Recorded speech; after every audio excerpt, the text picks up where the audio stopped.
আসসালামু আলাইকুম রহমতুল্লাহি বারকাতু। ঈদ মোবারক, ঈদ মোবারক, ঈদ মোবারক। দৈনন্দিন গল্পের আরও একটি ভিডিওতে আপনাদেরকে স্বাগতম জানিয়ে শুরু করছি আজকের ভিডিও।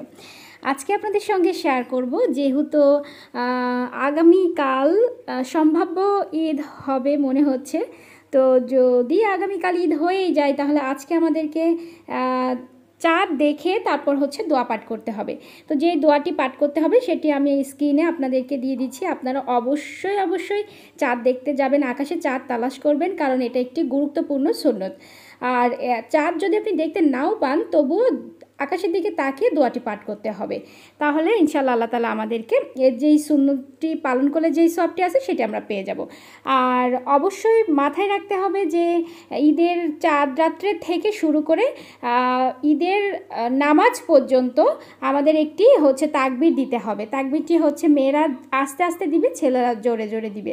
তাকবীরটি আল্লাহু আকবার, আল্লাহু আকবার, আল্লাহু আকবার, লা ইলাহা ইল্লাল্লাহু, আল্লাহু আকবার, আল্লাহু আকবার, ওয়ালিল্লাহিল হামদ, আল্লাহু আকবার কাবীরা, ওয়ালহামদুলিল্লাহি কাসীরা, ওয়া সুবহানাল্লাহি বুকরাতা ওয়া আসিলা।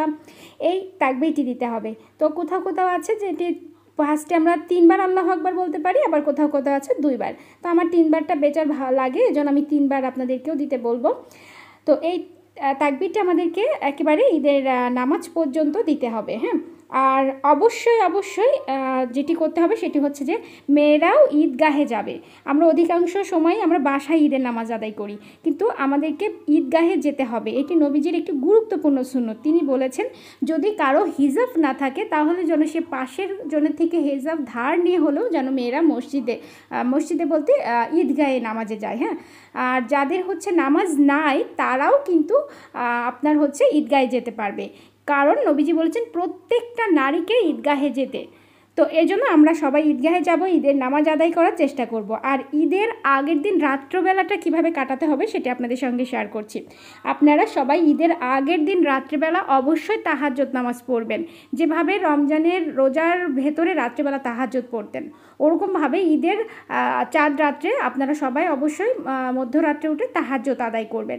এরপর ফজরের নামাজ শেষ করে অনেকটা সময় ধরে কোরআন তেলাওয়াত করবেন। যেহেতু আমরা রমজান মাসটা জুড়ে কোরআনের সঙ্গে থাকার চেষ্টা করেছিলাম, তাই আমরা ঈদের দিনটাতে সকাল থেকে শুরু করব আমাদের এই আমলটিও।